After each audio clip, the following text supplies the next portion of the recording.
Hey everybody, Flip and Danny here, founders of the Freedom Real Estate Group family of companies, and welcome to another episode of our podcast, which is called Freedom Through Passive Income. That's right, and welcome to another episode, and this episode is entitled How to Push Past Overwhelm. Yeah. This is a good one. This one is so good that we've been talking about it for over 12 or 14 years now. That's true. It is true. Yeah, I think it's something that never goes away. I think that especially if you're an entrepreneur, you have kind of an A-player type overachiever mindset mentality. You're always tackling new things. Yep. And as you tackle new things, it doesn't mean that your old stuff isn't done, right? And so you end up having so much on your plate, you're juggling, and then sometimes you start juggling too many plates and you're spinning and you're dropping balls and you get overwhelmed. I just think it's, even though you'll backtrack and then overcome overwhelm, it will come up again. And then it will come up again. And I just think it's something that we have to learn how to handle for the rest of our lives. Yep, I agree. So I thought that this was perfect timing, of course. Whoa. I don't know when it's not perfect timing. Right. But specifically right now, because, well, I would say it's not perfect timing. Remember when we hired our assistant, we went on vacation to Cancun, we did our D&D. We had lowered everything. And we had really kind of said not to overcome overwhelm. We said, that's it. We can't take on anymore. We're at the edge of life right now. We need a break, and somebody needs to take over everything. And as long as the business doesn't burn down, we don't care what happens. Exactly. And so we took off. And when we came back, that really kind of went, hey, the business didn't burn down. A couple mistakes happened. That's what happens. Yeah. That's fine. They learned from them. And it became a point in time where it was the best life I think I've lived as an entrepreneur, and I don't know about you. Oh, yeah. But the few months after that, I was like, this is amazing. And of course, then we tackled new things, and different things happened in the business that drew us kind of back in. But let's talk about what we do, and let's use the example of the move. So we've got a lot on our plate already. We suddenly decide we're going to buy this Florida house. We fly down here. Everything has to stop. The team starts taking care of everything for us, right?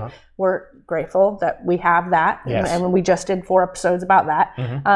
So you still had a lot on your plate. So did I. So how did you overcome or prioritize based on everything that you were juggling and then throwing the move on top of it? Right. Well, I wish I wish that 80% of our lives right now wasn't in boxes, and that I could actually find this video, because I know I still have the video. Yeah.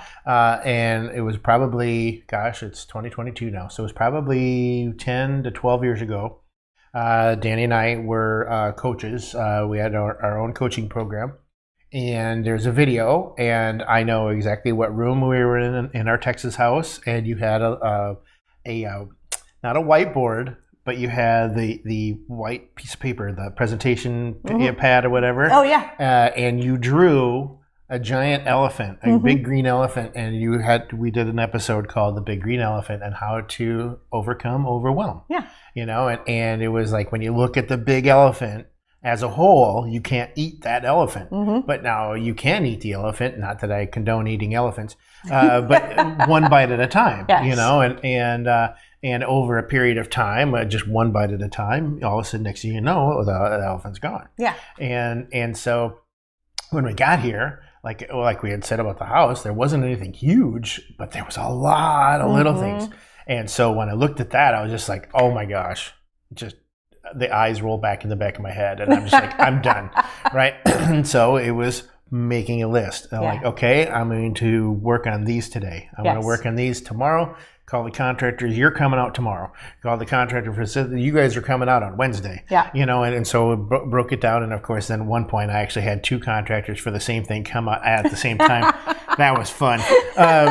And so but it was taking one bite at a time and scheduling it out so that way I knew that today I didn't have to worry about all of these other things that are going to happen the rest of the week. Today, I'm focused just on landscaping. Yes. And that's it. Yep. And then tomorrow, I'm going to focus just on the pool. Once the pool guy comes, then the pool guy handles the pool. I don't need to worry about the pool anymore. Now I can move on to this. Yes. And so it was just breaking it down and doing one step at a time and slowly checking boxes off of that checkbox. So Yeah, and literally as those checks get done, it's ripping off those pieces of paper and starting a new list and adding to it, right? A list that we didn't have to look at the day prior because we weren't to that. We were working on the top priority items. Now that those are done, we're like, let's take the bottom 2 that we're now working on. Now let's add 3 more, right? Or whatever the case may be. I've gone through quite a few pieces of paper. And then we'll apply this to how we did the unpacking strategy, right? And one thing real quick I want to interject is you write down those lists of things like today's, so today's day 1. And so I'm going to write down what I need to do on day 1. Then I need to make sure that that's happened, but that's on day 2. So I write that down on day 2. Now it's on day 2. Don't worry about it. Yeah. It's not going anywhere. That's right. It's still going to be there tomorrow. Don't in the back of your head going, oh, you got to do that tomorrow. You got to do that tomorrow. No. Worry about what you're doing just that day, and don't worry about it. Just tackle the things you're doing about that day.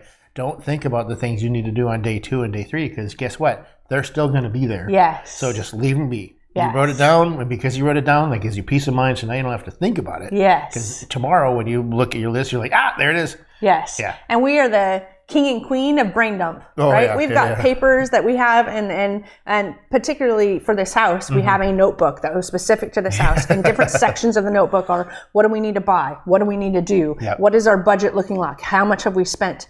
So that we can go back and we can reference all these things. And when we're like doing this or that, whatever, even if we're out, you'll say something, I'll text myself. Yep. I'll text myself. And just like the work stuff, I always say to, like, when I'm thinking about work, I text myself. Why? I need it out of my brain and in somewhere else where I can look at it later and not worry about it right now. Because if I worry about all of it right now and what's sitting in my brain that I haven't written down, I just get overwhelmed. And so, just to kind of wrap this all up, because I know we're running out of time, the unpacking strategy became, the priority was, well, what do we need? Okay, well, we need polo shirts for recording our podcast. Polo shirts and podcast equipment. Yes. We need, the bed to sleep in. We need new sheets. You ran to the store the first night because we didn't have sheets for the bed. So we prioritize based on what we need right now, what's most urgent, right? And eventually it was like the kitchen. It's like we were tired of going out. We need the kitchen done and unpacked so we can actually cook something here at home. And then these podcasts, perfect example. They were on the list. Even talking with Joe, our new operations manager. It had been a week that he'd been working and hadn't heard a peep from us because we were in the middle of a move. Well, we prioritized it where I was going to meet with him last Monday. I didn't think about it during our move, right? It was on the schedule for Monday, and we figured it out. The podcast, we had it scheduled where last week we were going to record some. Right. But we didn't because the move was so crazy. It wasn't urgent. It wasn't the highest priority. There was more things important, but we scheduled them for today. Why? Because tomorrow we ran out. There's no more podcast tomorrow. So a lot of the things that could overwhelm us, we very simply said, what's the highest priority? What needs to happen today before tomorrow? And every single day we would get what needs to be done by tomorrow, and we wouldn't look at tomorrow's list. Tomorrow we would do the exact same thing. And it's tackling that big elephant in a way where you can brain dump and place it so that you're not thinking about it, and then you can just do things one at a time. And I'll do one last thing. This is what I'm getting ready to do once we're all unpacked. And now that we have an operations manager, Joe, the exercise that I'm going to do, because there's many exercises to overcome overwhelm. Many, many, many. We're just giving you an example based on what we've just been through. And it's the easiest one when you're in chaos. Like we literally just showed you how to do it during chaos. Just get a notebook and tackle things one at a time and brain dump. But once you get more organized, this is what I'm going to be doing once we're all unpacked and everything. I'm going to be taking everything that I do, I'm going to track it. And I'm going to say every 15 minutes, what am I doing? And remember, we did a coaching thing on this, and I actually had a sheet where I gave everybody, I said, here's your spreadsheet. Track everything you do. Every 15 minutes, just write down, what am I doing? What am I doing? What am I doing? And then we had little columns, and it ultimately said, is this a money-making activity or not? And it allowed people to start delegating things that they didn't need to be doing. Because when you're an entrepreneur or when you're a leader in an organization, then you need to be doing money-making activities. You need to be rising the ship, right? And more money has to be coming in. And quite frankly, every single team member should be creating revenue in some way, shape, or form. There's articles about what team members should be producing in terms of income into your business. But there's also the joy factor. So what I'm going to do is I'm going to track my time every 15 minutes and go, what am I still doing? Now that Joe is here, what can I pass off to Joe? I'm going to keep the ones that make money or that I know that are in Joe's wheelhouse, that where he's going to contribute to the organization in terms of making money. But I'm also going to keep the ones where I put a smiley face. I really like doing this one, whether it makes money or not. I just like it, and you know, this is also, life is about having fun, not just doing the things that make you money. If it's an admin activity that I actually like doing, I'm going to keep it regardless. So that's another way to reduce overwhelm, is to, you know, track your time, get rid of the things that you don't need to be doing, hire somebody else to do it, or just delegate as you see fit. But yeah, lots of stuff that you can do. That's right. Yeah. Yeah, and how many notebooks we have is, that's overwhelming. Well, I hope you enjoyed this episode. Make sure you're heading on over to our website, freedomcapitalinvestments.com, to join the Investor Club. And also, while you're on the internet and interwebs, check out all the social medias as well. Yeah. But we like to end all of our episodes with invest smart, live happy. Bye, everybody.